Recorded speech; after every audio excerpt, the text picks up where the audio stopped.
All right. Hello, Yolanda. Pleasure to see you here. This is going to be a lot of fun. Hello. Nice to see you too. Right on. I'm excited. I'm intrigued. Unexpected. Okay. Right on.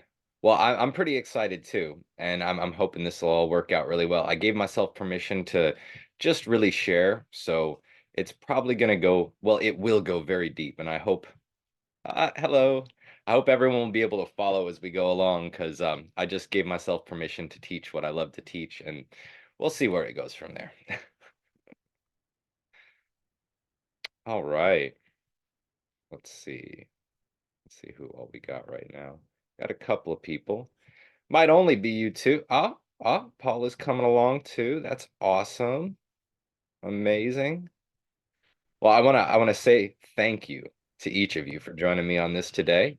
That makes it a whole lot more fun than just sitting here and talking to myself on the camera. So you are giving me a gift. I appreciate it. Thank you. All right. Well, uh, hey Paula, how you doing? I'm fantastic. I am so ready to get my mind blown. Um, well, I certainly hope I can follow through on that. I know I've got like so much material here that we're not going to be able to get through it all today. So I don't know where our break point is going to be. I went through Yeah. the first 12 number vibrations and I had a beautiful time describing each one and offering practices and perspectives. So we might get through four, six. Okay. Yeah. Okay. Should I grab a notebook? Is it appropriate to take notes, do you think? You're welcome to take notes if you would like. I will make Yeah. my own write-up available to everyone as well. Okay. I'll do that then. Yeah. Yeah, however it works best for you. Yeah. Thank you for doing this. I'm so excited for it. And the numerology on my Zoom link was really good numbers that I abide by in my existence. Very cool. Awesome. Thanks a lot. Well, thank you for joining, Mike. It's such a pleasure to reconnect with you, and I love your bubbly energy. Thank you. The same. Yolanda, good to see you. It's been forever since I've actually seen you. It's nice to see you too. I'm so intrigued by this. Sorry, my internet just cut off for a second there. It's lovely. I'm excited and intrigued. And I just grabbed my notepad to be fair as well. So we shall see. Awesome. Awesome. So I'm pretty sure we're already recording, so that should be, yep, good to go. All right, well, I am going to jump into it. So hello and blessings, beautiful beings. Thank you so much for joining me today, and it's for Magic by Numbers, which is an exploration of the universal vibrations.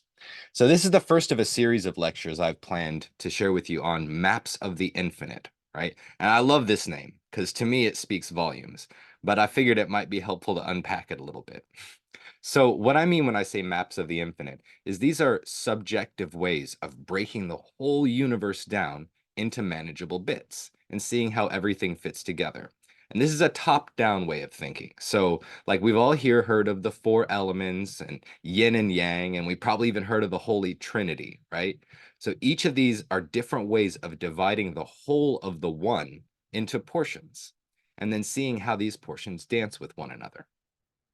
So this is a bit of a different way of thinking because our scientific materialist background leads us to look at the specific details of the situation and build it up from there. So looking from the bottom up, from the ground up. Now, instead, what we're going to do with the maps of the subjective is explore a situation as an expression of fundamental themes. So, for example, energy rises with the yang phase. So that same energy rise of the yang phase, it describes the movement of the sun to the top of the sky, or the exhalation of the breath, or the movement of the seasons towards summer. So they all follow the same underlying template, the same path of the circle. And since everything is in nature is expressed in the terms of these same cycles, we can learn all of, like about all the situations we encounter by exploring the underlying vibrations of the cycle itself. So every manifest situation that we encounter, it plays out specific fundamental vibrations and weaves them together into a unique configuration. So understanding the fundamental vibrations shows us how the universe is constructed, how the many comes from the one. So they show the layers which come together to form creation and all beings. So I guess you guys already know me, but there'll be people watching the video later that might not know me as well. So I figured it might be helpful to step back and give a little introduction. So for you who don't know me already, I'm Israel, and I have dedicated my life to gathering all the threads of magic from the different traditions that I can and putting them back together, remembering the core art of human potential, which expresses our true nature. So in the process, I've been on a quest, right? Exploring every single magical, spiritual, and religious tradition that I can, laying them all atop one another, and then seeking out the overlaps. So along this quest, I found that some aspects of these traditions are constructed. Some of them are specific stories, specific practices. So they're relative ways of making sense of the world and gaining access to our superconscious ability and our deeper awareness. And then other elements of these traditions are universal. So they're fundamental to the human experience of the world, and they're expressed in every single tradition in one way or another. So numbers are one of the universals. They're one of the fundamental vibrations. And they're so fundamental that each number vibration contains an entire magical lesson. And each magical lesson could be described and applied in infinite different ways. So that's what we're going to be looking at today. We're going to be exploring numerology in these terms, not as a way to calculate personality, but as a book of magical lessons which can be unpacked and applied to benefit our experience of life, to cultivate consciousness and refine awareness. So I wanted to begin this series on Maps of the Infinite with a discussion of the magic of the numbers, because the numbers themselves offer a master key. They're like an index that explains all of the other maps. So they offer a clear illustration of the vibrational foundation of any of the other maps that you want to look at, whether you're looking at like the 4 elements or the polarity of yin and yang, 24 runes, 22 letters of the Hebrew alphabet, 12 zodiac signs. Each of these maps of the infinite draw their meaning from the numbers, from the division of the whole into so many steps. Because each division of the one describes in detail a certain dance, a track around the circle in just that many steps, right? So the circle is the base pattern in nature. It is the geometrical expression of the one. And all balanced energy in the universe flows in cycles, layered circles that spiral forth in time. So the lesson of 2, for example, it divides the circle into yin and yang, into the rising bit and the falling bit, right? And there is an entire book of lessons that we can derive from the circular vibration between the yin and the yang. And these lessons, they're described in many ways. One of the places that I really enjoy it is with the Tao Te Ching. This is an entire book of philosophy arising from one magical lesson, the world from the perspective of polarity and union. Yin invites yang. In the center of yang, there is yin. They're inextricably connected to one another. You can't have yin without yang. So they form a dance between the real and the apparent. So maps of the infinite could also be described as maps of the subjective. So maps of archetypal meaning in the inner human experience.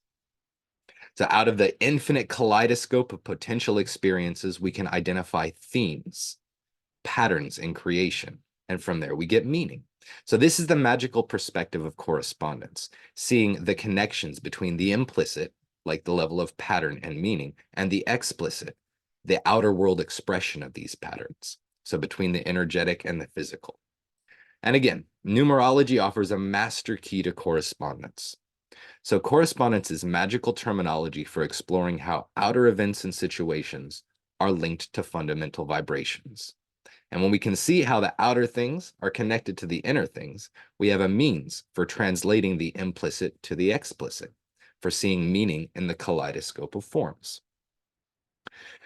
So this is just one way to gain insight into the principles by which our dreams unfold into the reality that we experience. And with this insight, we can navigate this dream space a little bit more wisely, hopefully anyway.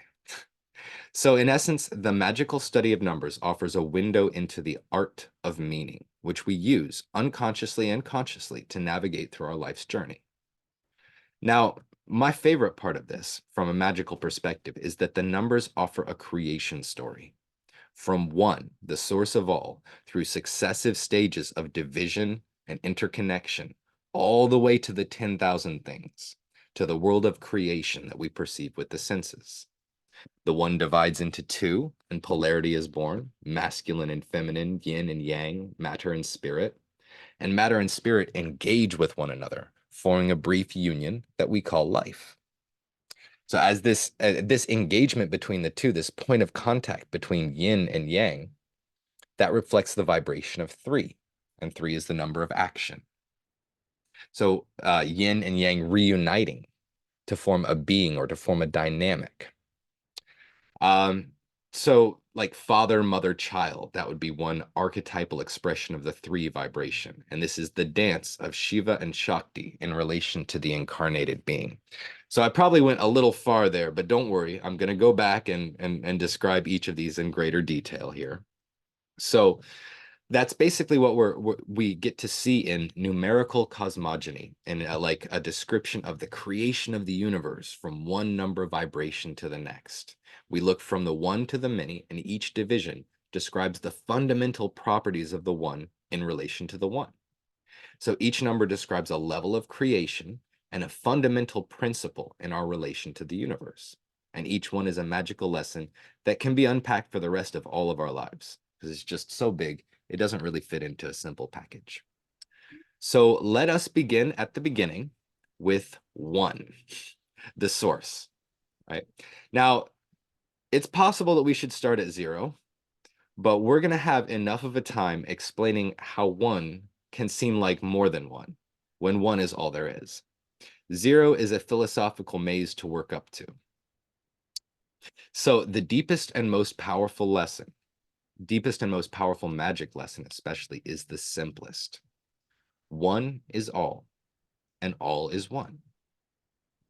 The I am that is within me is the same as the I am that is within you.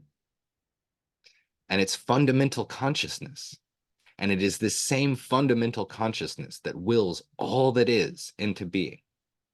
Just one I am, fleshed out in infinite different ways, embodied and expressed as individual consciousness, but just one, right?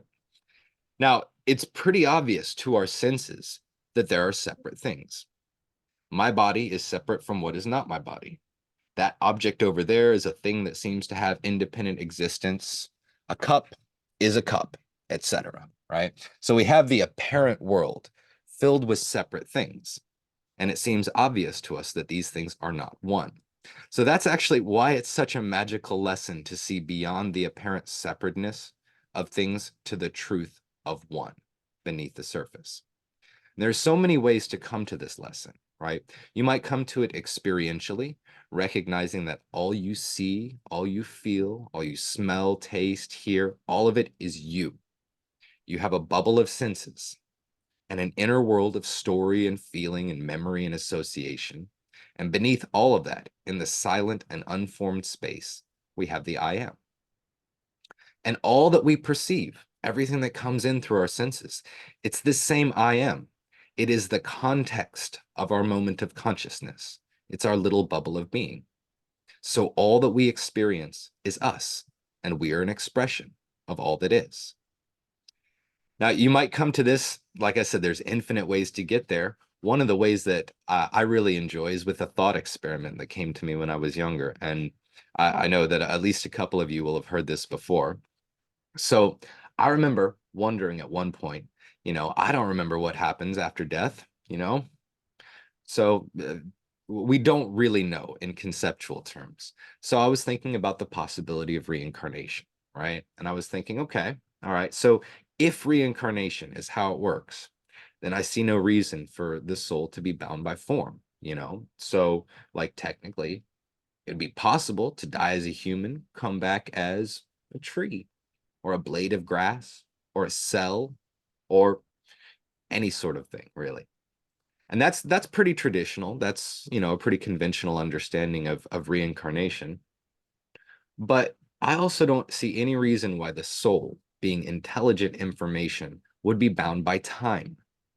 So from this perspective, I might die now and come back 1,000 years from now. I might come back 1,000 years in the past.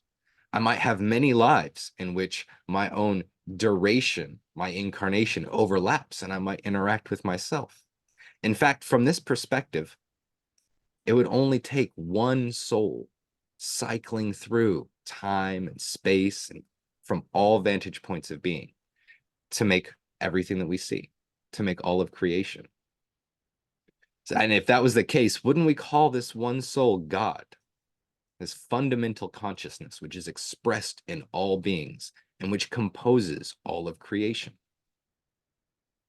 So each of us is an expression of this same soul from this perspective, woven through time and space to make a living tapestry. So one is all, and there are infinite ways to describe this same lesson. It's the core lesson of nearly all religious, spiritual, and magical traditions. But it's kind of hard to reconcile with our base experience, and so we tend to make stories to help us understand it in abstract terms. Because we're talking about God, right? We're talking about the one, all that is, the source, the unnameable Tao.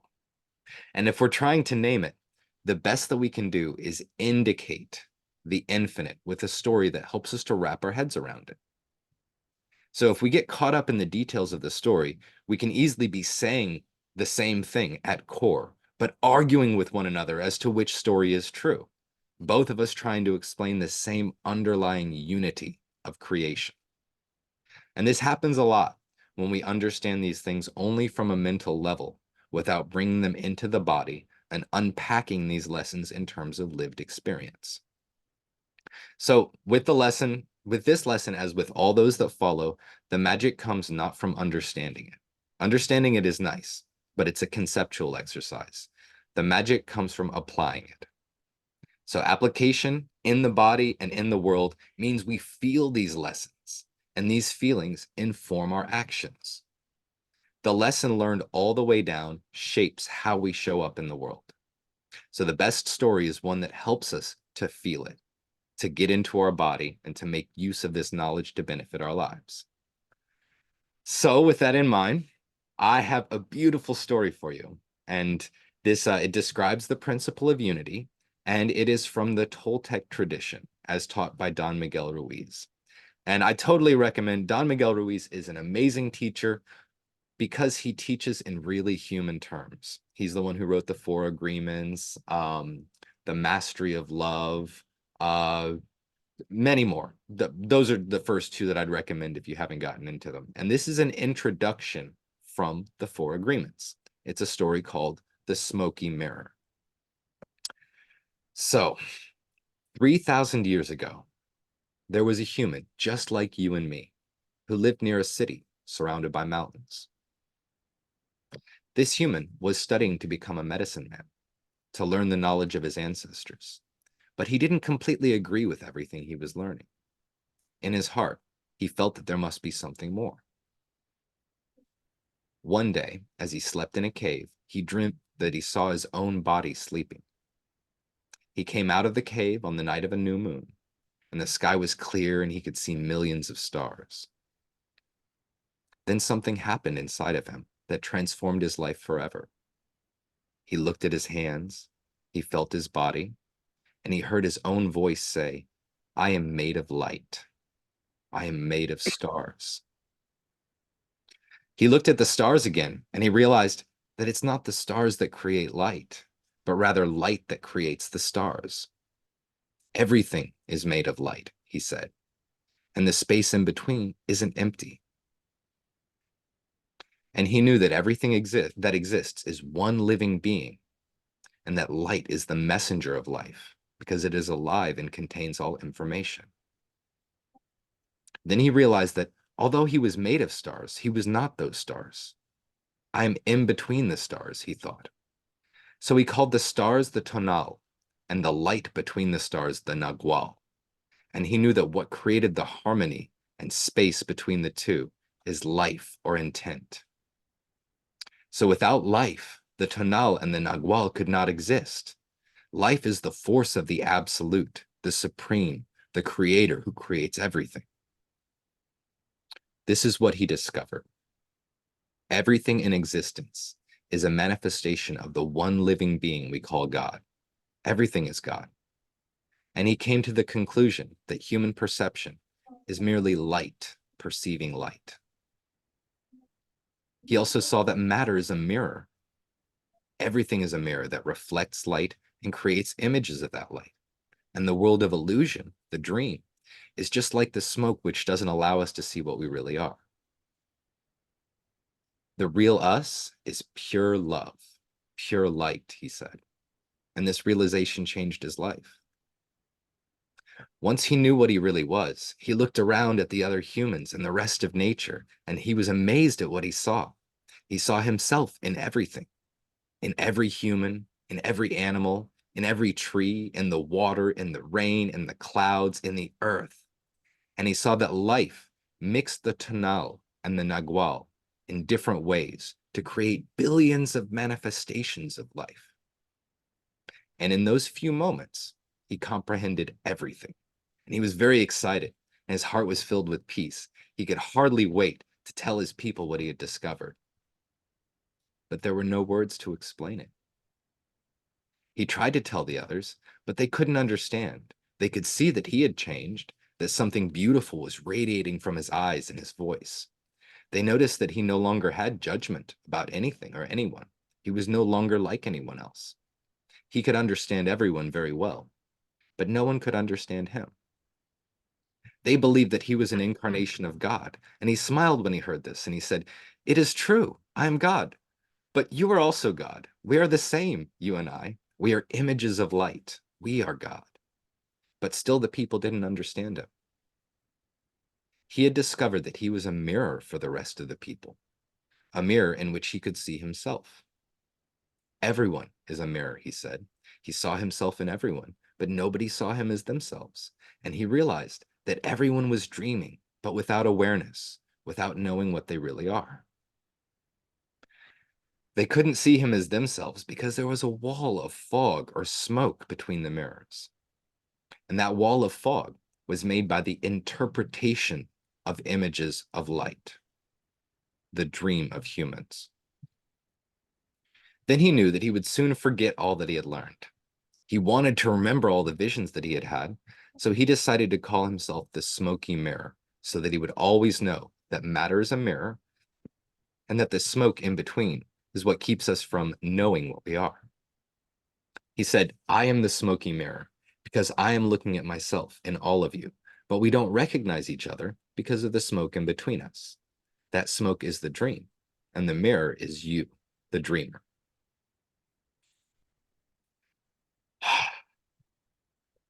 As a writer, sometimes in reading stories, I just have to stop and honor the artistry and the vision that went into putting something like that together.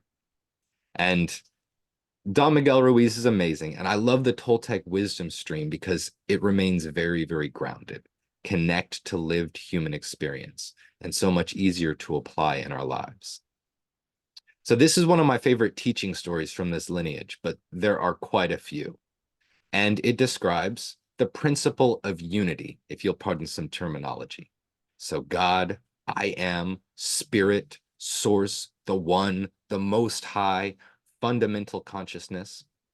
And from our perspective as humans, with a personal sense of consciousness, trying to unpack this lesson, we could say it thus: the world is not as it appears. The apparent is many, and the truth is one. So we could depict one with a point and with a circle. And the entire circle is defined by its center. It is a perfect shape, no beginning, no end, complete. Within the circle is every possible angle, every single infinite potential expression. And they're all linked to, defined by, and expressions of the center, the one point. So the one is omnipotent, having all potential forms contained within it. The one is omniscient, having all knowledge present within it, the quantum field of information in seed form, complete and comprehensive. The one is beyond change, so beyond time and space, atemporal, non-local, everywhere and nowhere in particular, extending all throughout creation in a single instant of being, complete and perfect. So I'll give you a little bit more of the Toltec stuff here because it links in with the story that I just shared. The Toltecs describe a human being as a cocoon of light with infinite threads, which run from our center to every point on the periphery of our cocoon. And this cocoon is surrounded in a sea of energetic threads that are metaphorically called the rays of the eagle, which contain every possible thought, every possible experience, every possible perception. So in Toltec wisdom, we also learn about the assemblage point, and this is the point at which our perception is assembled. So energetically, it's an activation of one of the threads within the cocoon and an alignment of this thread with one of the infinite rays of the eagle, which surround the cocoon. And it is the alignment between the threads within the cocoon and the rays of the eagle surrounding it, which is performed by an intent, which results in seeing, in perceiving an expression of the world. And the world that we see is the world that we interact with. So we can learn to shift this assemblage point, shift our perception of the world. And if we shift it sufficiently far, we perceive an entirely new world, which is as valid as the one that we were previously working with. So we attune to a different region of the infinite potential rays of the eagle. So the rays of the eagle are another way of describing the one, spirit, consciousness, being, the infinite source of all, containing all forms, perceptions, all potential expressions. One is all, and all is one. I am is all that is. I am you, and we are one. And we have the capacity to tune in through the infinite one to any aspect of feeling, thought, or experience that we could imagine, and more than we could imagine. So each magical lesson can give rise to entire practices, many different practices, each expressing the fundamental vibration of that lesson in different ways in our lives, and each offering different access to unique aspects of our potential.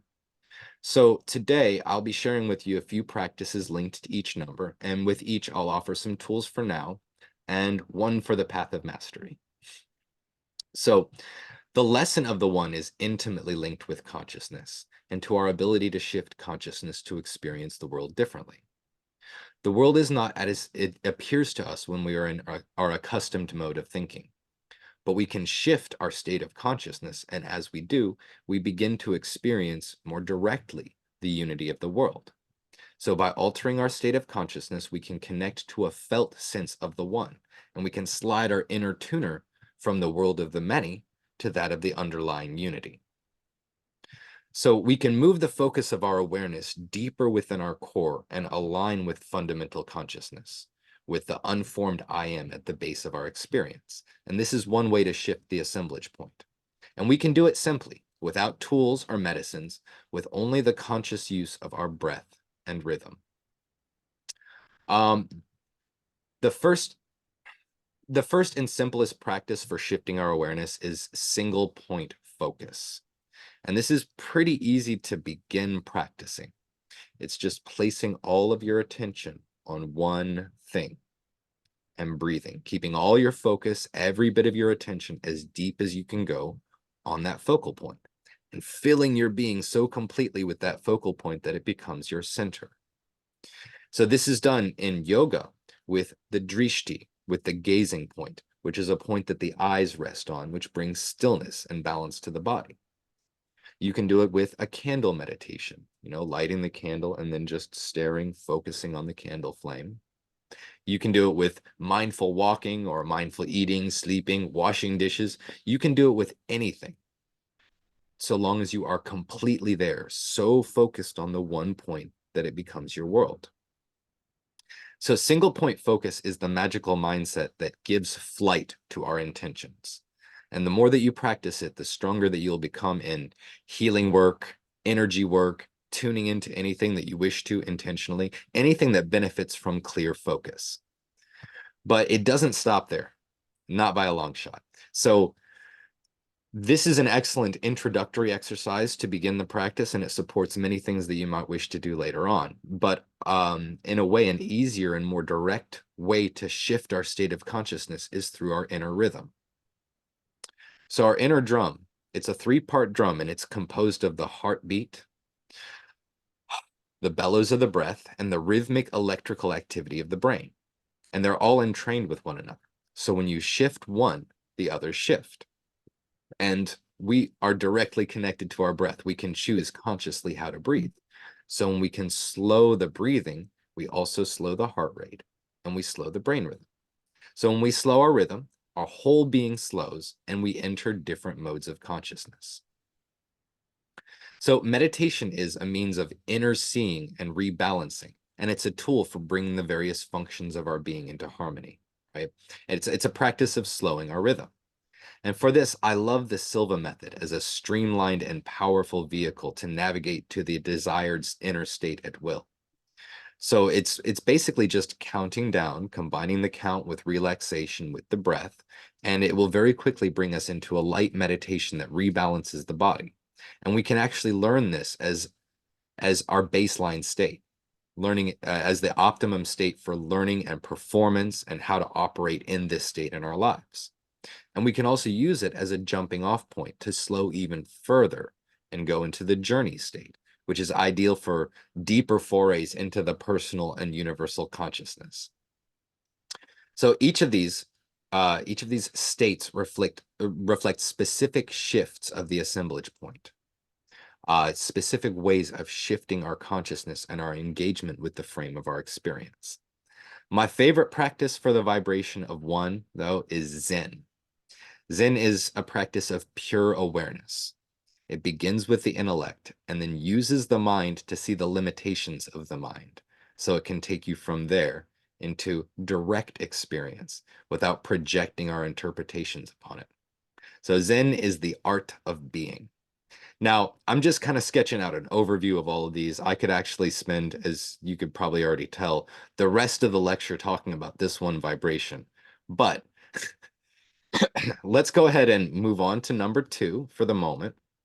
And let's see. I will try to make sure that if you got questions coming up, I will keep an eye on it as we go. Looks like we're good for the moment. So yeah, feel free to chime in if you guys have questions. I'd probably describe this in a little bit more of a complicated way, so the questions might be helpful. So 2, meeting the self. So in the story of the smoky mirror, we heard of the tonal and the nagual. We heard of the stars and the light. And this is one way of describing the vibration of 2, the fundamental polarity of creation. There is the light, the part of the one that knows it is the one, the dreamer, and the stars, the part of the one which does not know that it is the one, the dream. And there are others. There's like throughout all traditions, you will find different ways of explaining the same thing. So here's another that you might be familiar with. In the beginning, the earth was without form and void, and darkness was on the face of the deep. That's 0. And then there was God. That's 1.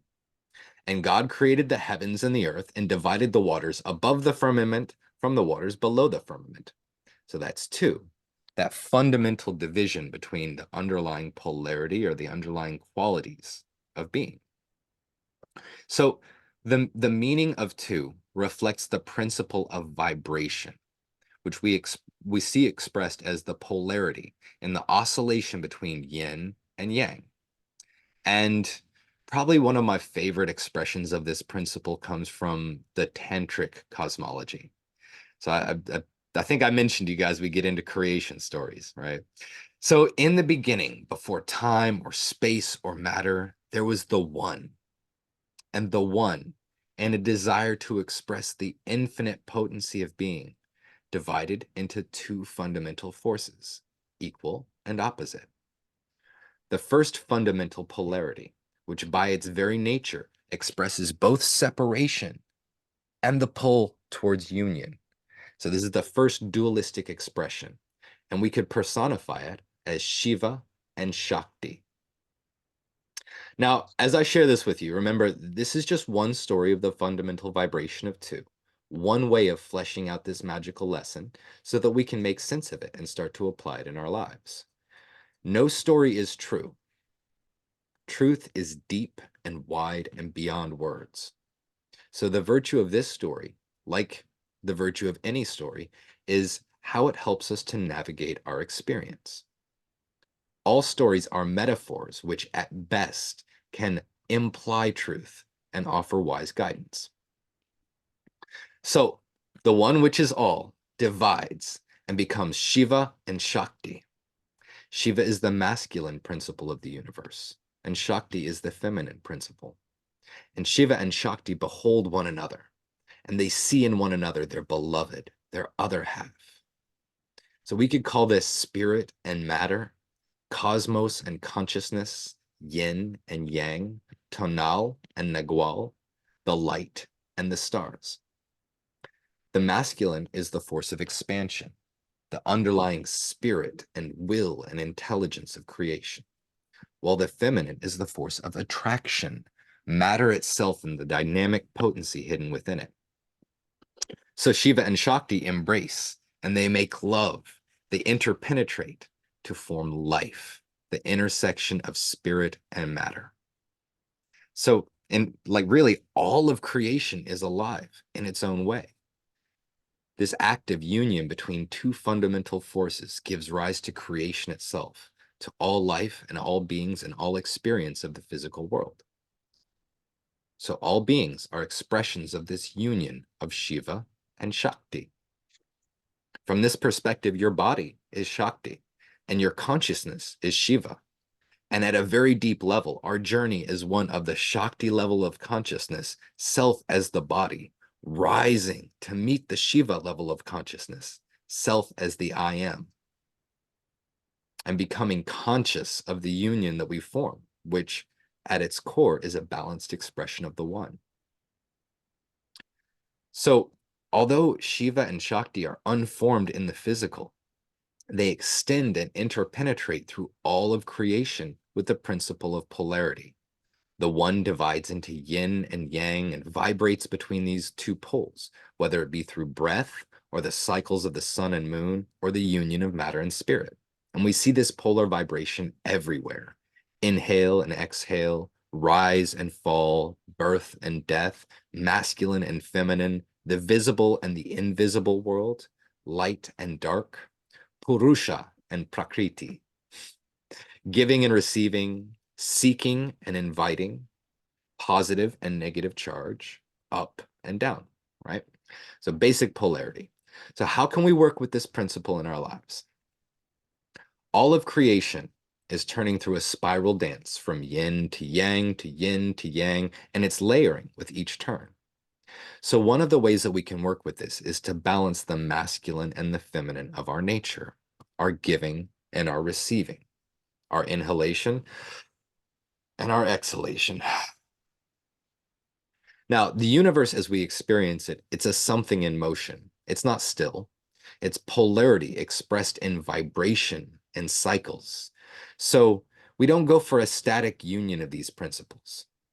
Instead, we learn to dance. We learn to expand and contract, move outward and inward, seek and invite.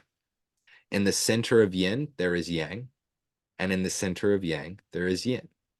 So to invite dynamic action and change into our life, to invite yang, we can get still and quiet. We can go into the most yin space possible.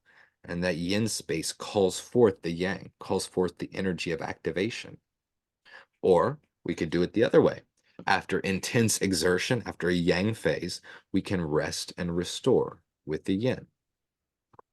So we can work with the natural flow of energy to take ourselves anywhere we want to go.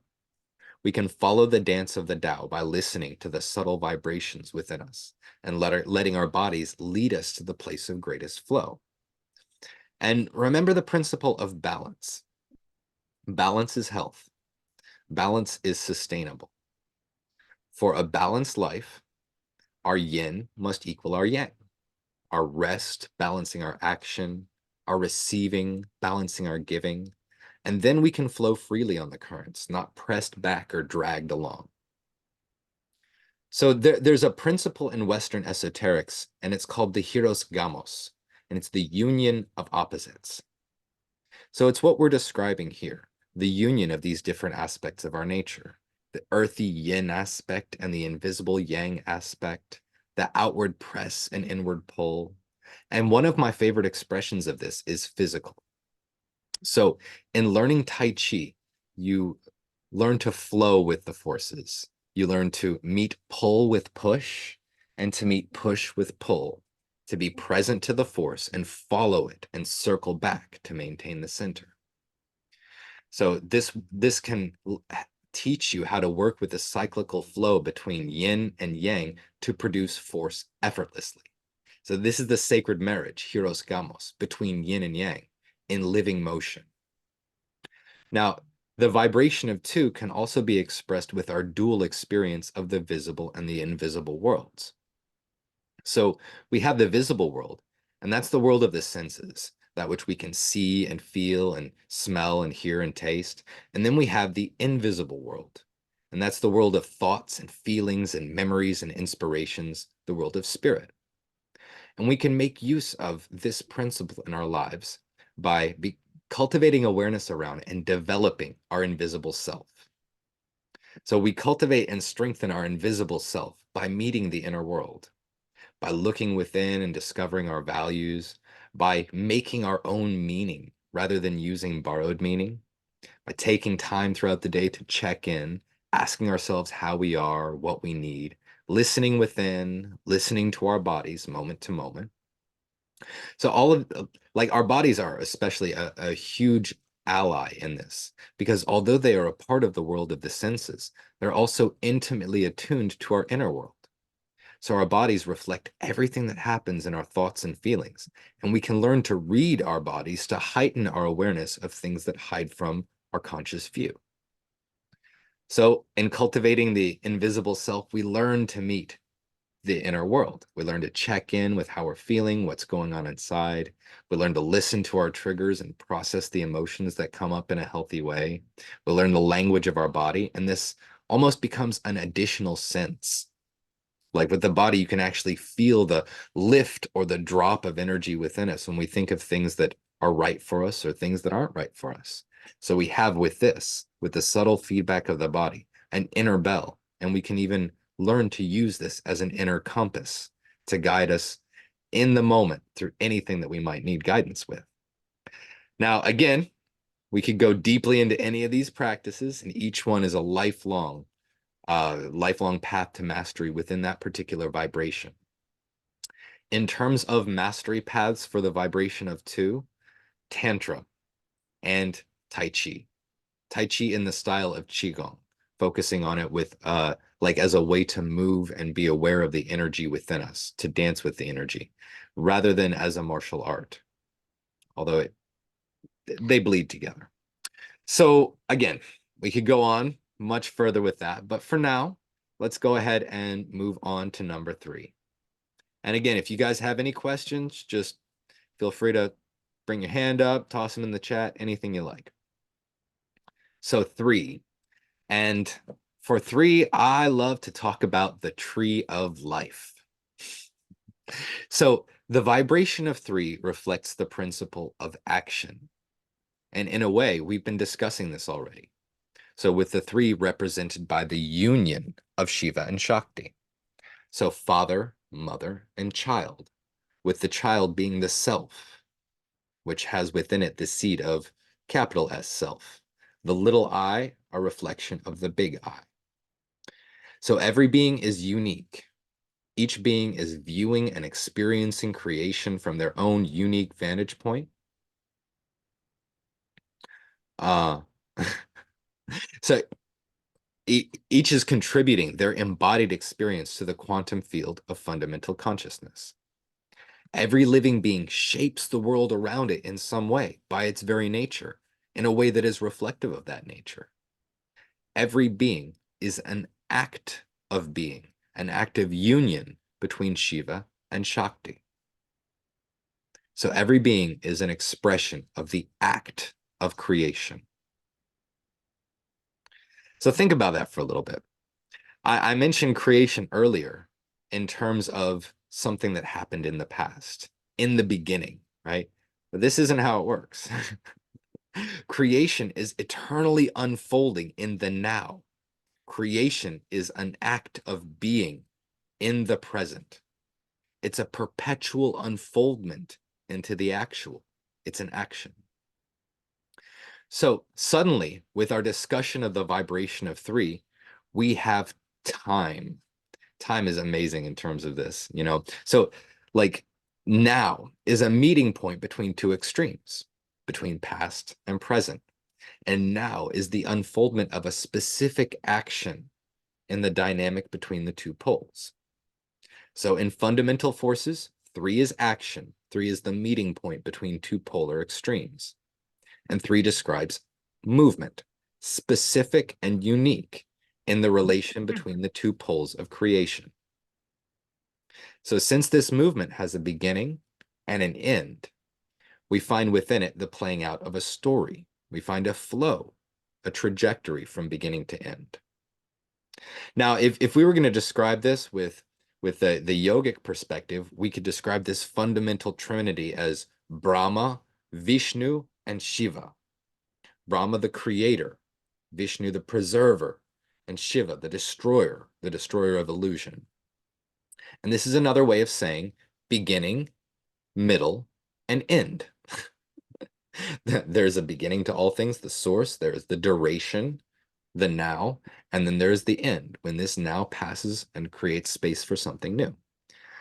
Now, this is great on a conceptual level, and it can be unpacked quite a bit. But my favorite expression of the vibration of 3 is embodied. So a lot of people these days actually know of the 7 main chakras, and a lot of them know that each chakra is an energy center. But there are 2 distinct styles of chakras. There are gates and reservoirs. So the odd-numbered chakras are gates, and the even-numbered ones are reservoirs. So we have an energy gate at the root, at the solar plexus, at the throat, and at the crown. And with 3 of these, we have bandhas, or locks, that you find in the yogic practice. They're and you find structurally in the body. There are it's difficult to describe this, but basically diaphragms. They're diaphragms within the body that separate one region from another.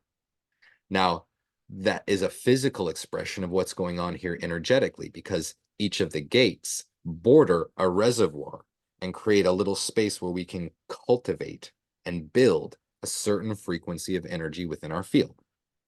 So, both structurally in the body and energetically, the odd numbers centers act to structure and contain the flow of energy through our field.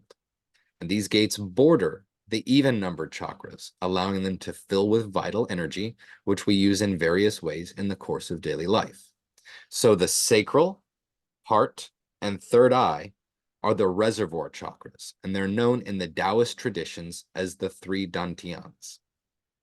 So each dantian is the focal point of a specific kind of energy. They are the centers of will in the sacral, emotion in the heart, and intellect for the third eye. And you can work directly with these centers, focusing your attention in these spaces to attune your field to a specific desired frequency and function. So you can actually focus the root of your attention at the sacral, or at the heart, or at the third eye. So if we place our the root of our attention on the sacral, this is used in Qigong and many martial arts to generate vitality, strength, stability, and it's integral to these practices. And we can use it in daily life, focusing our attention there as we're moving along, as we're generating force. We could center the base of our attention at the heart to align with presence and consciousness in our relating. And in this center, within the heart, we have a line of potential connection, being to every other being in creation. So when we center our energy, our awareness here, we're actually activating that line, being to being, in anyone that we engage with. And we can center our attention in the third eye. And this attunes our inner vision for inspiration, intuition, higher mental function, very practical stuff for the art of the seer, or for many other things. So these centers are expressions in our bodies of the same fundamental polarity that we have been discussing, and the union between the two poles. So the upper dantian, the third eye, is most closely associated with spirit, consciousness, Shiva. The lower dantian, the sacral chakra, is most closely associated with Shakti, with the life and the potency of the body. Or in this case, we could describe it as Brahma, the dreaming consciousness of the one hidden within the physical. And the middle dantian is the expression of this being, Vishnu, this precious embodiment of the I am. So you could say, I as the body, centered in the sacral, I as the I am, centered in the third eye, and I as the being, centered at the heart. So each energy center reflected in a level of consciousness. So developing on this line of thinking, on an energetic level, each being is a thread of energy between source and earth. And the three dantians are the centers for the flowing energy in our field, aligned along our central channel, aligned along the axis of energy that flows down our spine. So this axis, this is also called the vertical channel of energy, sometimes called the axis mundi, sometimes called the sacred mountain, sometimes called the rainbow bridge. And it is an energetic link between earth and spirit, expressed in the form of our being. And my favorite name for it is the tree of life. So energetically, we have roots that sink deep into the earth and link our individual field with hers. And we have a cord that rises above, a direct connection to source energy. And when we open our awareness to this connection and allow the light to flow through us unrestricted, we are healed, strengthened, balanced, aligned, we are supported and inspired. And at the center point between the poles, the center of our incarnated being, is the heart. So this is three, expressed in our body and being, as it is expressed through all of creation. And when we come to the vibration of three, it's easy to show how deeply these universal vibrations transcend culture. So they're expressed in body and being and mind and culture time and time again, different stories, different traditions, different names. So I describe them as Brahma, Vishnu, and Shiva, but we could instead describe the Holy Trinity, Father, Son, and Holy Ghost, or from the goddess traditions, Maiden, Mother, and Crone. If we're looking at the Greek background, Zeus, Poseidon, and Hades, or Demeter, Hera, and Hestia, or in Hindu perspectives again, Lakshmi, Saraswati, and Durga. In the Norse, Wotan, Vili, and Ve. And you might be familiar with some of those, you might not, but they're all different ways of saying exactly the same thing. Different ways of describing these three different levels of our experience. So each of these symbolic expression can give us a sense of the three fundamental qualities. And when we can make sense of them, we can work with them. So each trio relates to beginning, middle, and end. Each relates to upper, middle, and lower dantian. Each relates to the two poles and the meeting point between them. And all of these things are expressions of the vibration of three. So being a universal energy, a fundamental quality of creation, you see it everywhere. So you can see it in the mathematical law of trichotomy, right? That for any number in relation to any other, it will either be larger or smaller or equal, like any two amounts. Like one is going to be more or less or same as the other. You can see it in the qualities of expansion, contraction, and balance, like the three gunas, tamas, rajas, and sattva, as described in the yogic traditions. And one that I really like, but it's a little bit more abstract, you can see this same vibration of three, this same principle of action in Hegelian dialectic. So Hegel was describing the change of culture over time as new stories and new ways of perceiving and making sense of the world come in. And he described it in terms of thesis, one idea, one story, which catches on, and then it's not going to work for everybody, so a counter story comes in, an antithesis. And on a long enough timeline, these two things integrate with one another to form a synthesis, which then becomes the thesis for the new action, action leading to more action, beginning unfolding through an arc, through a specific configuration towards ending, and that beginning, or that ending becoming a new beginning. So I've mentioned time a bit here, and that is one thing that makes 3 such an interesting vibration to work with. 3 gives us time, past, present, future. 1 is existence. 2 is relating. 3 is an arc, motion unfolding. So that's time, right? A bubble of now with a past that stretches back and a future that stretches forward, and now a bubble of creation poised between the two polar extremes. A living moment, constantly changing and unfolding on the track of the future, laid out in seed form by the past. So we have time and specific unfoldment, which means story. And that means mind, information. So 3 is the number of time and mind and action. And that means that all of these 3 things, time and mind and action, are different ways of describing this same fundamental vibration. They're linked in ways that might not be immediately apparent. So time is required for action, for motion or change. And a specific motion or change rather than a different one, this is information. This is the unfoldment of a unique arc of experience. And that's what a story is.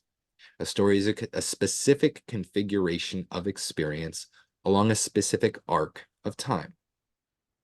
So mind is the domain of story, consciousness expressed amongst concept and relation, context and story. So again, time, mind, and action. 3 gives us an axis point for transformation, for stepping through the portal from one world to another by taking action. This specific action leads to this way of navigating the unfolding world rather than any of the others. Okay? Now, from a shamanic perspective, 3 worlds are joined by the inner tree. There is the middle world, the world we see and hear, the visible world, and there is the lower world, the world of the personal unconscious, our own repository of emotion and memory and story and relation. And then we have the upper world, the world of the collective unconscious, the spirit world of archetypes and universals, stories and intelligences, the dreaming. So energetically, these 3 worlds could each be associated with 3 chakras. So they share some. The lower 3 are associated with the lower world. So that would be root, sacral, and solar plexus connected to the lower world. The middle 3 for the middle world. So that would be solar plexus, heart, and throat connected to the middle world. And the upper 3 for the upper world. So the upper world is linked with crown, third eye, and throat. They all share the gate chakras, and each of these worlds is centered in a dantian. So as we go through our lives, we go on a journey. We kind of start off in the middle world, the world of appearances. And then we descend into the lower world of the personal unconscious as we come to know our own heart and mind. And then we proceed to the upper world as we extend our consciousness far enough into the personal unconscious to get a glimpse beyond. So we bring it into the upper world, the land of passions and holy ideas and archetypes that we can share that evoke meaning for all of us.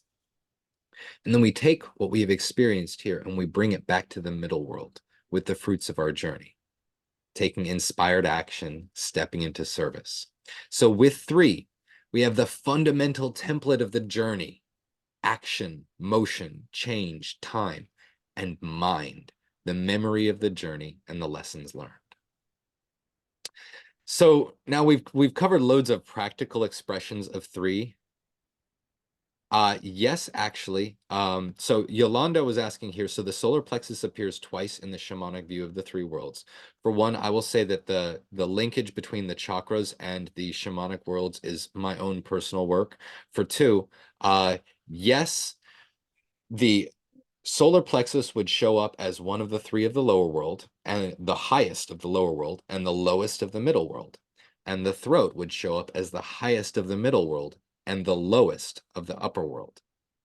So they share these border chakras. The solar plexus shows in two worlds, and the throat chakra shows in two worlds. So all right, with this, we've covered loads of practical expressions of three and of the principle of action. One simple practice connected to this lesson is mindfulness, and this centers us in the living now. So this is a bit of an around the corner approach for it, because mindfulness cultivates consciousness around our action, and it helps us to be more aware of the random fluctuations of mind. Right? So this doesn't necessarily lead us to act as an artist with mind right away, but it does help to renegotiate our relationship with mind to get in the driver's seat, so it's not constantly running away with us. One of the huge benefits of the practice of mindfulness. So another practice for the three vibration is to work mindfully with our story. So to regularly examine our stories of self, our ego, our beliefs, our identity, and the emotionally charged stories into which we have invested our energy. And with all of this, part of the art is to learn when we encounter that emotion, when we encounter any tension or blockage within our field connected to these charge, is to relax, to use our experience to let us meet these points of charge that result in fixed stories, and then surrender into them and process that charge so we can release it and we can relate with the world from the basis of new stories, or release those stories which we've already played out many times before and we're ready to grow beyond. So to surrender that which no longer serves us, allowing our story of self to shatter and come back together in a new way. And when we do this, we allow our story to come into focus in a more intentional way that's more aligned with who we are right now, with our current needs and values. So if you become skilled at working with story in a constructive way, this is a form of healing in itself. In fact, this is what I'm doing. This is what I'm sharing with you, sharing story in a way that is aligned with human potential, aligned with freedom, aligned with helping us to step into what is possible for us. So the work of the bard, for example, is to remember stories, to understand and become the living repository of this information, this emotion and meaning, and then to share through story and song the meaning that might benefit those who receive it when the time is right and when the sharing is in integrity. So if you develop a healthy and clear and conscious relationship with your own story, you will carry that quality into all of your interactions with others, and they'll benefit from it as well. Now, story is great in a mental sense, but the vibration of three is all about action. So the question is, where is the energy going, right? That is the story unfolding. And the best way to make use of this principle is to take action towards that which we care about and what we would like to serve or support in our lives.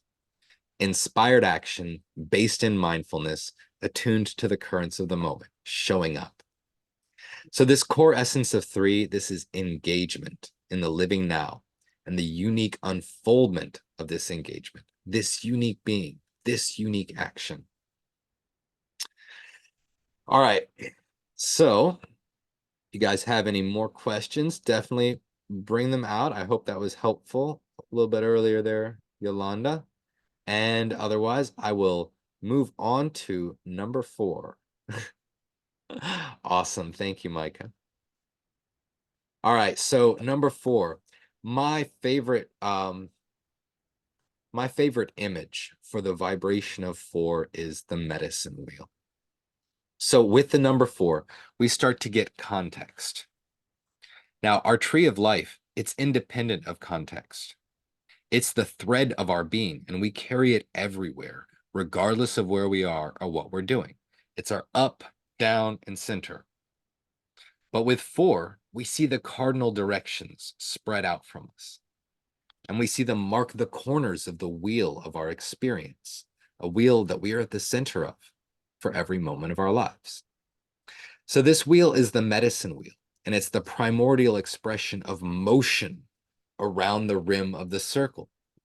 And it's described in various ways by different cultures. You know, the medicine wheel is one, the 4 directions, 4 elements, 4 winds, 4 quarters, and all of these ways of describing it, they draw from our experience of the 4 seasons and the phases of the day and the 4 fundamental phases of the circular journey. So all balanced energy in the world flows in circular patterns. Everything that we can see reflects the journey of the cycle, the spiral dance.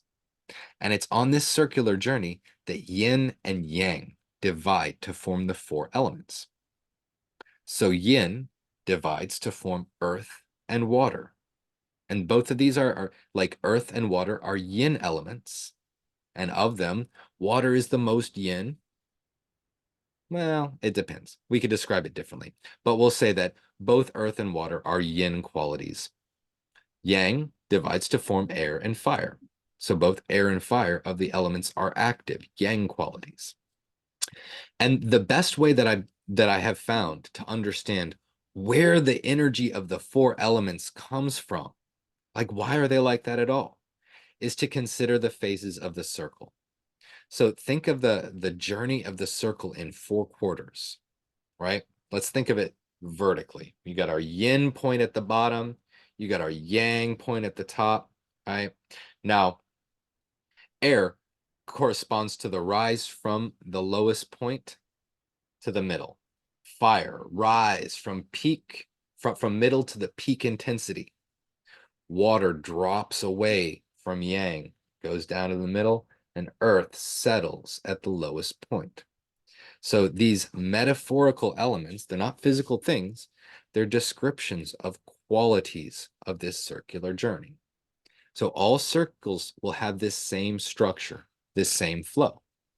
You have the highest part of the circle, or the point of greatest intensity, and the lowest point.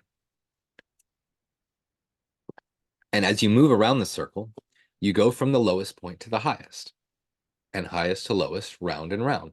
And there's a unique quality to each of the 4 phases. So rising from the bottom to midway, that's air, the expansion, the exploration.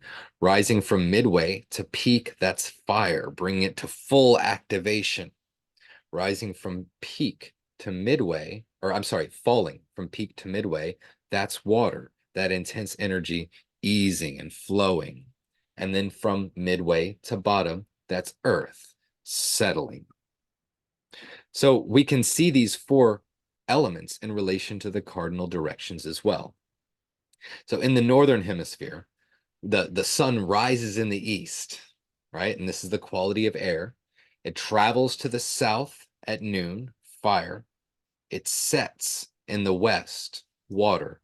And then it hides in its northern passage, earth. So the 4 quarters of the medicine wheel reflect these fundamental vibrations, these unique qualities that we experience in morning, noon, evening, and night. And the 4 elements are also associated with aspects of the human experience: physical for earth, emotional for water, mental for air, and energetic for life. So we see in the world around us a map of our own personal experience, a map in the outer world of our body and our inner world. So with this link between the inner and the outer, the vibration of 4 corresponds both with form and the principle of correspondence.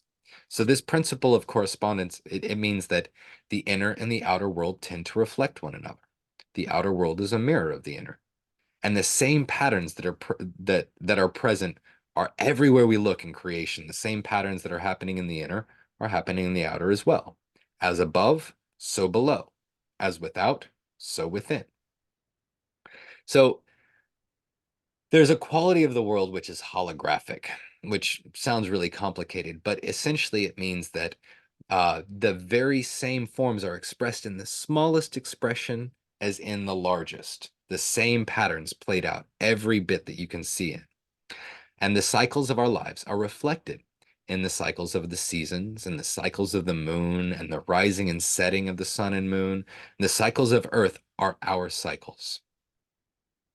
So the four elements are the fundamental expressions of the cycle, the division of the one into four parts.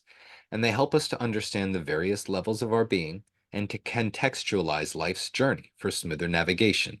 So we can see in them the structure of the natural world and feel them in the physical space around us, the unique qualities of these cardinal directions. So to unpack that, you can work directly with the elemental energy that comes in from each of the cardinal points. So each quarter sends a line of elemental energy to our center, and we can consciously attune with this energy and bring it into our lives and use it. So you can tune in. For those of us in the Northern Hemisphere, you can tune into the North and invite the stability and structure of Earth into your life when you need it, right? You can tune into the South in times where you're low energy, like fatigued and tired. You can tune into that South energy and invite the activation of the fire quality into your lives. So it's really beautiful to begin to open up with these outer circuits and establish a conscious relation with them. So all of these four elements, they're combined in our being. We are a pen through four sheets: physical, emotional, mental, and energetic. And they're all bound into a single coherent configuration that is our being. So everything that we experience touches all of the layers that we're composed of. The physical is intimately linked to the emotional, to the mental, to the energetic, and all of these things are in a harmony of function. So whatever happens on any one of these layers exerts a pull on the other. So for example, in working with the energies and working with an energetic blockage and clearing that, we can create an influence on the whole field that pulls the mental and the physical and the emotional layers into resonance with this new energetic pattern. And if you understand the pin through four sheets idea, then anything that you're working with, any challenge that you're trying to address in your lives, you can address it on the level that is most accessible and work from there. So sometimes it's easiest to talk in the story level, to go in through the intellect with like talk therapy. Sometimes there are mazes around the story and it's really hard to get to an issue from there. So we can work directly with body work, with massage or with yoga or craniosacral, anything that directly impacts the body to help release the physical component of that. And as soon as one level is released, it helps the others to come into a new configuration, a new relation. So you could work emotionally. Like facilitated emotional processing is probably one of my favorite approaches because it's most direct. Like our emotional charge that we lock around a particular life condition or a particular way of understanding ourselves, that is really the glue. That's the knot that keeps it locked into that cycle. So facilitated emotional processing is one of my favorite approaches to bring healing and bring shifts into life because it's more direct. So basically, this understanding of the four elements, when it is applied to the human sphere, it gives us insight into the various levels of our being and how they're connected together. And with this insight, we can work more consciously and intentionally with the frame of our experience. Now, the medicine wheel is also described as the horizontal channel of power. So it's linked to all of the contextualized aspects of our lives. So the immediate physical, emotional, mental, and energetic aspects of ourselves, this situation, and outward, our context in layers of like widening awareness.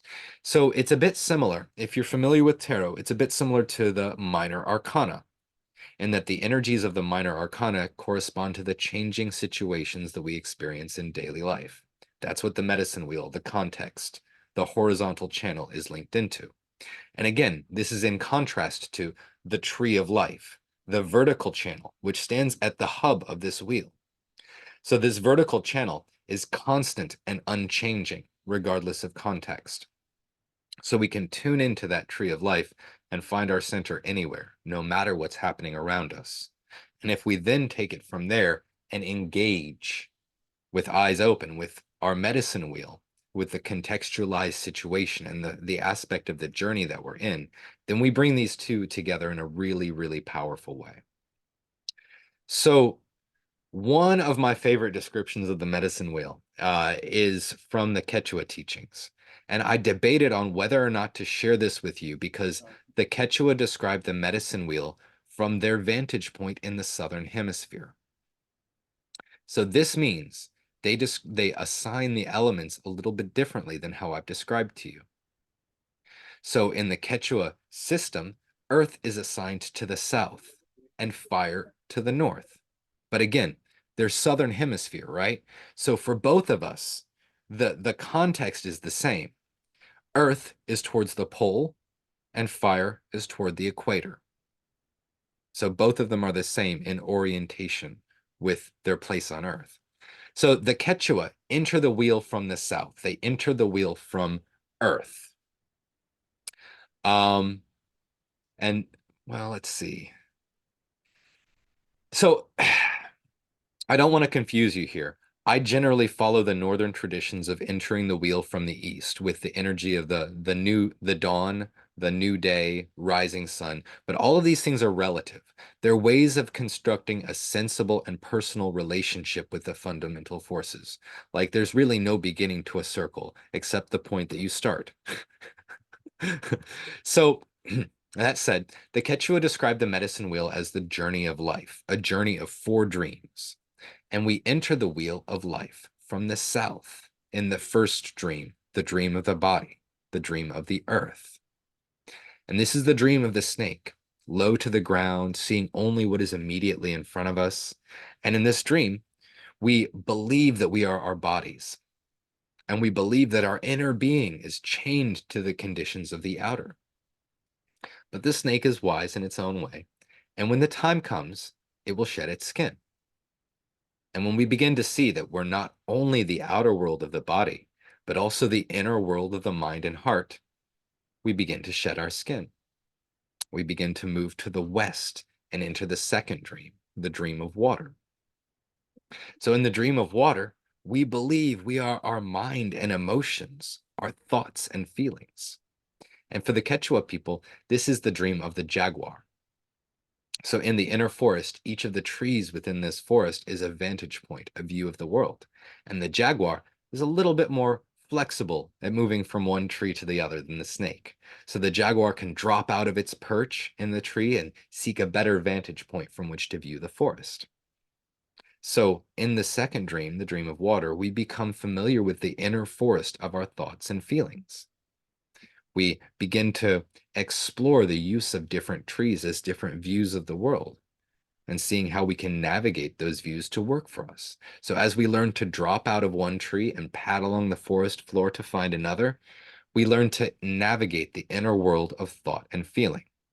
And over enough time, we become masters of our inner jungle, stalking points of power loss within ourselves, points where emotions rise up unbidden, move us to angry or fearful words or actions, points where the old stories about the world block us from flowing freely and lock away our personal power into habits and roles and expectations. So the dream of water, the second dream, is learning to reclaim this power, to feel the feelings we've been running from, rewrite our inner stories with the new light of our growing awareness, and slowly, slowly begin to still the inner turbulence. So over time on this journey, we begin to see past our thoughts and feelings to something more, something deeper and even harder to define. And slowly we slide around the wheel to the north and drift into the third dream, the dream of fire. So in this dream, we believe that we are our personal soul. Now, the Quechua described this as the dream of the hummingbird, and they envisioned the soul coming into this space, this banquet of sensual delights and profound growth, to have this life, these experiences, to sample the sweet nectar of life in a body, given form in the garden of creation. And I really love this one because the journey of the hummingbird is to seek out all of the sweetness in life consciously, to learn how to navigate our world so that we can align with the beauty and joy in it. Because it's so easy to get lost in our pain and fear and our story that the world seems dark and unkind. But the joy and the beauty is always there. It's just waiting for us to awaken to it. So in this third dream, the dream of fire, the dream of the personal soul, we learn to align with joy. We learn to move in the forest of the inner world like a hummingbird, light and quick and hovering. We've learned that we're not our thoughts or feelings, but we're something deeper.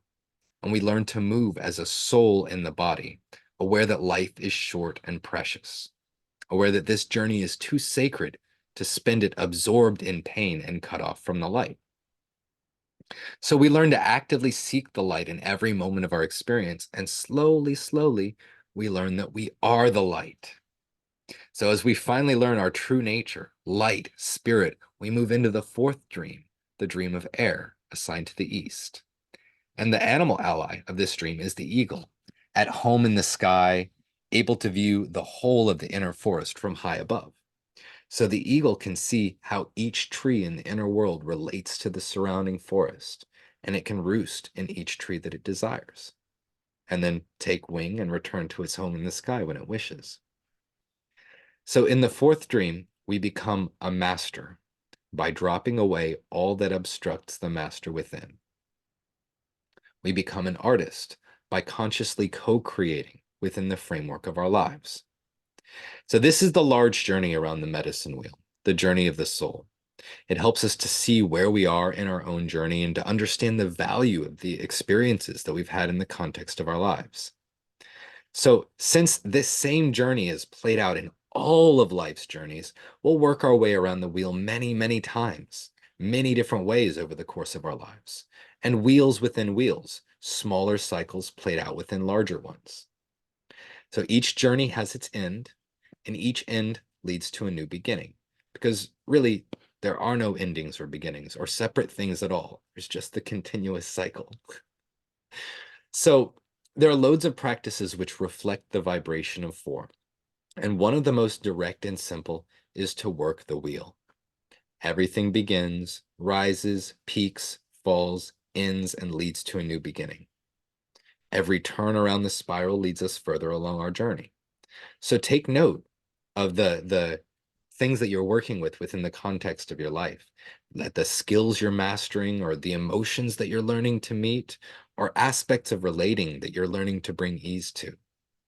Take note of the aspects of the outer world that you're working to gain fluency in, and recognize that each of these things is a process of working through that same wheel. See the cycle and the elements in each of them, the natural course of unfoldment, and how to meet this endeavor with all levels of your being. And work the wheel. Explore, engage, release, rest. Air, fire, water, earth. East, south, west, north, following the path of the sun. So remember that every dusk will lead to a new dawn, and that every day is followed by night. And follow the cycles of your experience with grace and ease. And you can work to honor and harmonize the levels of your being, addressing the physical, emotional, mental, and energetic needs. Because this is a balanced expression of the one. And that's where health comes from. Balancing all of the different aspects of ourselves. So when our bodies and beings deviate too far from a balanced expression of our fundamental energies, we get out of whack, and illness or injury often follow. So some of the things that we can do for this are practices that are aligned to each of the elements, like yoga and self-care. That's a beautiful way of honoring the earth, the body, honoring the vehicle that you rely on to do any good that you may wish to do in the world. And then learning emotional wisdom, learning to listen to your emotions and process them in a healthy way in the body. That's a water style, a water that is a practice oriented to the element of water. And the fact that we process our emotions in the body is one thing that reflects the union between water and earth.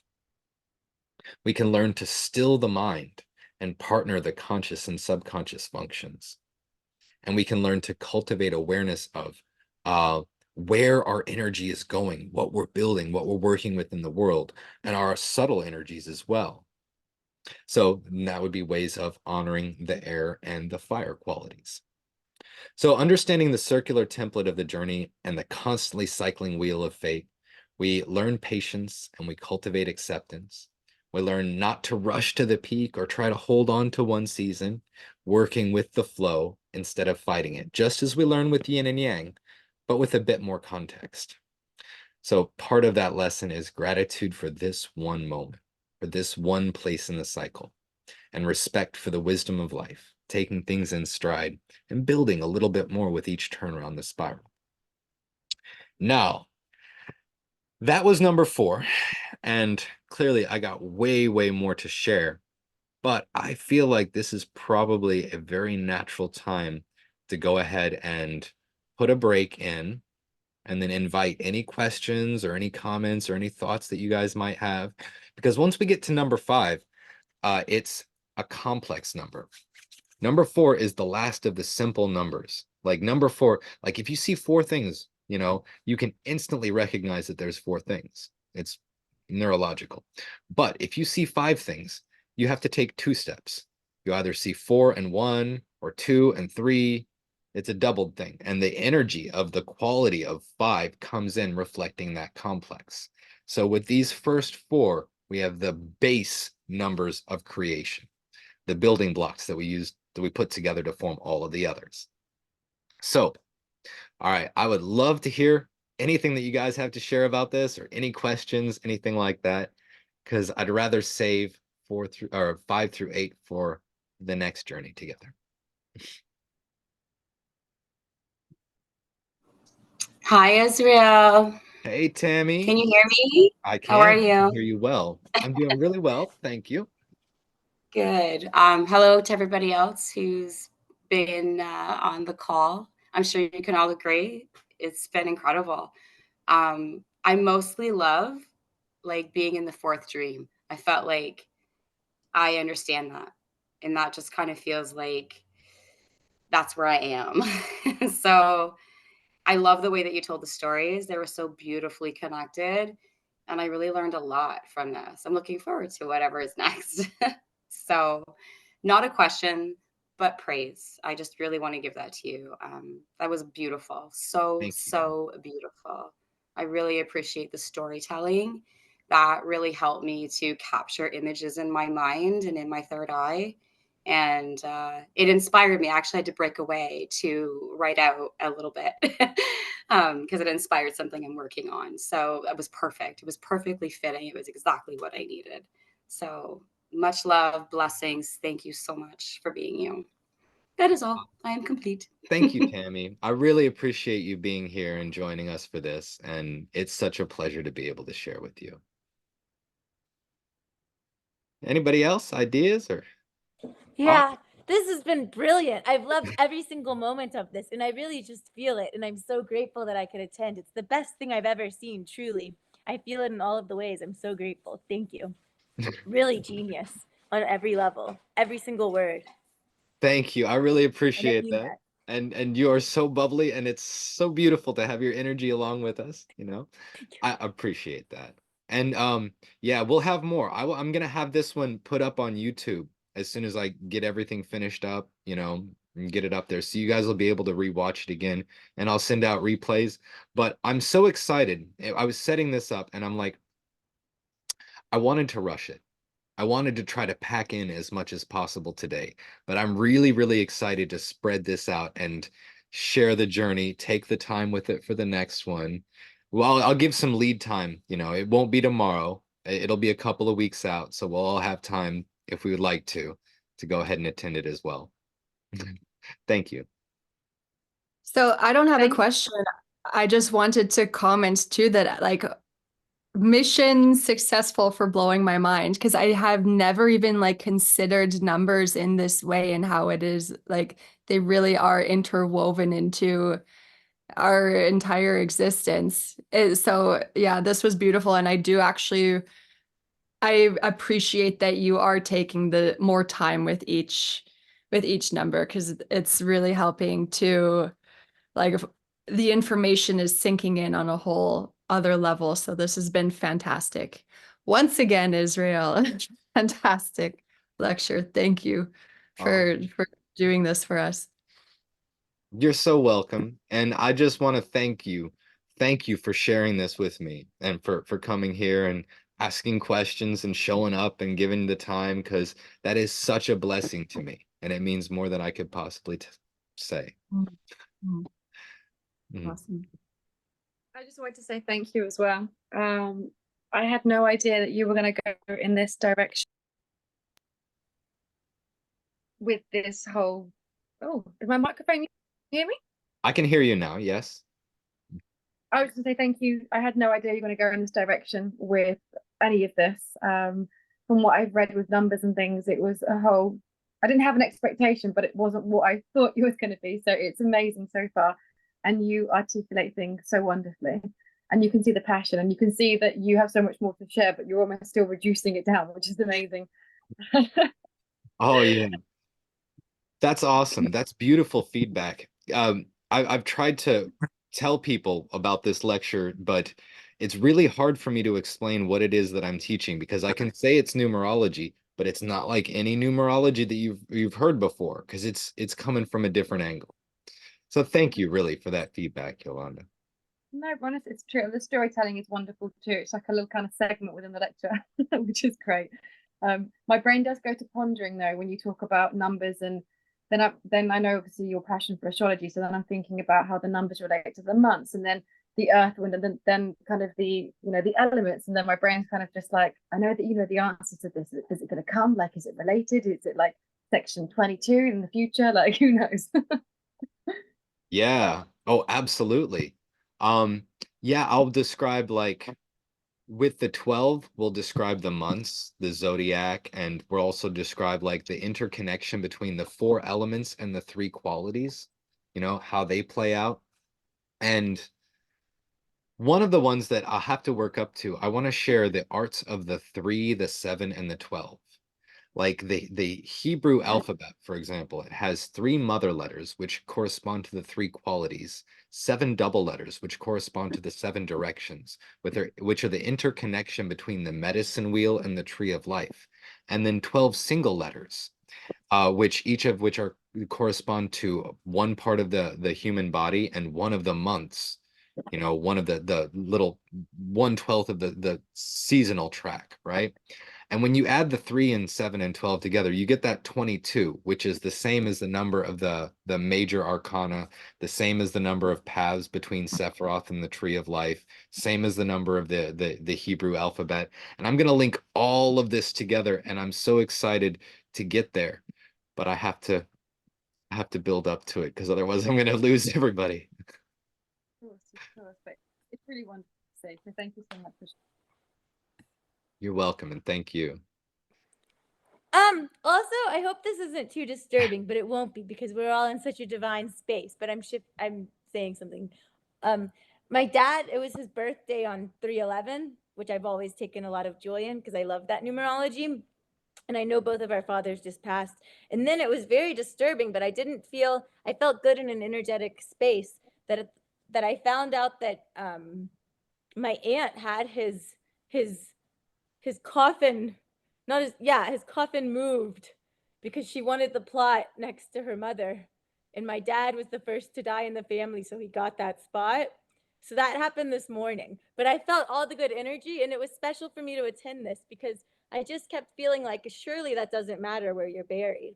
Not to take this in a strange spot, but I thought since your father also passed, and since I've been so excited about 3/11, it's 1:33 right now, that I would share that information, that this was really meaningful for me, and that I felt such good energy the whole time, and that it would otherwise have been kind of a disturbing moment for me, except that I feel aligned energetically, and that I got a lot from this. Thank you. Wow. So I'm so glad that we could help a little bit with that. Thank And you. that's intense. It's always charged in situations like that. Yeah, every day I think about my pop, but not but. Every day I think about him, and every day I feel him with me. The death of the body is very real because he's not around for me to talk to anymore, and I can't share moments, but I feel him with me so strongly that it's just a different quality of him being around. You know what I mean? So Yeah, yesterday I had a feeling I should compliment this Starbucks barista's shirt. And sure enough, and I had just been thinking about all this stuff because I knew it might happen. I didn't know they were going to actually move the body without telling us this morning. But then he said, "Oh, thank you. It was my dad's shirt." awesome. Right on. Okay. Well, thank you so much. I really, really appreciate you taking this time to be with me, and I really look forward to sharing with you the next leg of the journey. If there's anything else that you guys would like to touch upon now before I go ahead and wrap it up, let me know. I'm happy to spend as much time with you as you like, or let you go to enjoy the next part of your day. Israel, this has been amazing. I just wrote something. I'm going to send it to you. You're going to love it because you inspired it. I'm so excited. It's only like, 8 lines right now, but it's beautiful. It's because of your lecture today. So much blessings to you. Namaste. And thank you for holding space. Thank you, Tammy. You are amazing. Yolanda, Micah, Paula, Tammy, Aluafemi, thank you so much for joining me today. I really appreciate it.